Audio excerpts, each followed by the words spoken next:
Misi gereja dalam rencana Allah. Seringkali misi gereja dipahami hanya sebagai salah satu program pelayanan atau kegiatan tambahan dalam kehidupan jemaat. Namun Alkitab menegaskan bahwa misi bukanlah pilihan sampingan, melainkan bagian inti dari rencana kekal Allah.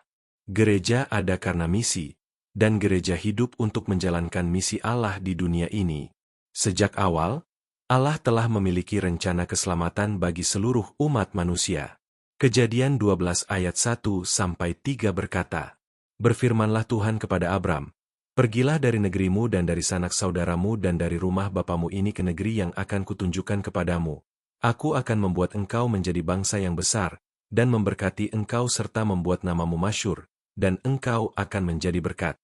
Aku akan memberkati orang-orang yang memberkati engkau, dan mengutuk orang-orang yang mengutuk engkau, dan olehmu semua kaum di muka bumi akan mendapat berkat." Sejak pemanggilan Abraham, Allah menyatakan bahwa tujuannya adalah memberkati seluruh bangsa. Misi Allah bersifat global dan melibatkan umat pilihannya sebagai alat berkat. Yesus Kristus datang sebagai penggenapan rencana keselamatan Allah. Lukas 19 ayat 10 berkata, "Sebab anak manusia datang untuk mencari dan menyelamatkan yang hilang." Kedatangan Kristus bukan hanya untuk menyelamatkan individu, tetapi untuk memulihkan manusia kepada Allah dan membuka jalan keselamatan bagi semua orang. Setelah kebangkitannya, Yesus secara langsung mempercayakan misi itu kepada gereja. Matius 28 ayat 18-20 berkata, Yesus mendekati mereka dan berkata, "Kepadaku telah diberikan segala kuasa di sorga dan di bumi. Karena itu pergilah, jadikanlah semua bangsa muridku dan baptislah mereka dalam nama Bapa dan Anak dan Roh Kudus, dan ajarlah mereka melakukan segala sesuatu yang telah kuperintahkan kepadamu. Dan ketahuilah, aku menyertai kamu senantiasa sampai kepada akhir zaman." Amanat ini menunjukkan bahwa misi gereja bersumber dari otoritas Kristus dan dijalankan dengan janji penyertaannya. Misi gereja tidak hanya dilakukan dengan perkataan, tetapi juga melalui kesaksian hidup. Kisah Para Rasul 1 ayat 8 berkata, "Tetapi kamu akan menerima kuasa, kalau Roh Kudus turun ke atas kamu, dan kamu akan menjadi saksiku di Yerusalem dan di seluruh Yudea dan Samaria dan sampai ke ujung bumi." Gereja dipanggil untuk menjadi saksi Kristus, baik melalui pemberitaan Injil maupun melalui kehidupan yang mencerminkan kasih dan kebenaran Allah. Alkitab menegaskan bahwa Allah menghendaki semua orang beroleh keselamatan. 1 Timotius 2 ayat 3 dan 4 berkata, "Itulah yang baik dan yang berkenan kepada Allah, Juru Selamat kita, yang menghendaki supaya semua orang diselamatkan dan memperoleh pengetahuan akan kebenaran." Kerinduan Allah inilah yang menjadi dasar misi gereja. Gereja diutus karena Allah mengasihi dunia dan menghendaki pertobatan manusia.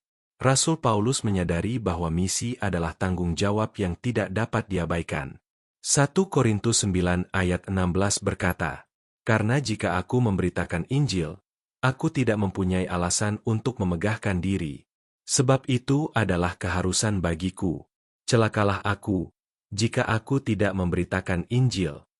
Misi bukan sekadar tugas sukarela, tetapi panggilan yang lahir dari ketaatan kepada Allah. Pada akhirnya, misi gereja mengarah kepada kemuliaan Allah.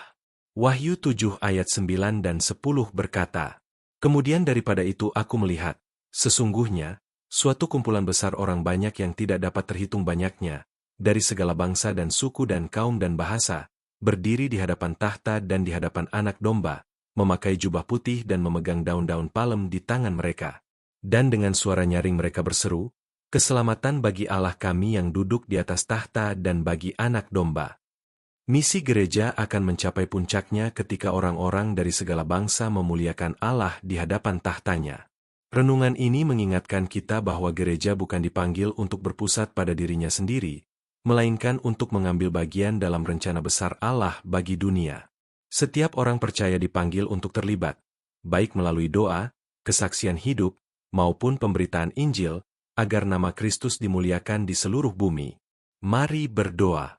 Bapa di surga, kami bersyukur karena Engkau adalah Allah yang bermisi dan mengasihi dunia ini.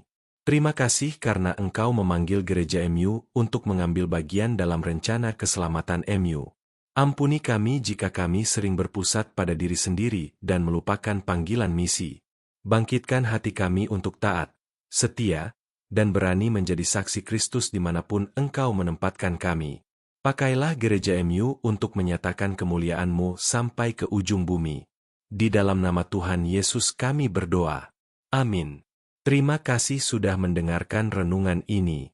Dukung channel ini dengan like, subscribe, dan share agar semakin banyak orang diberkati oleh firman Tuhan. Tuhan memberkati.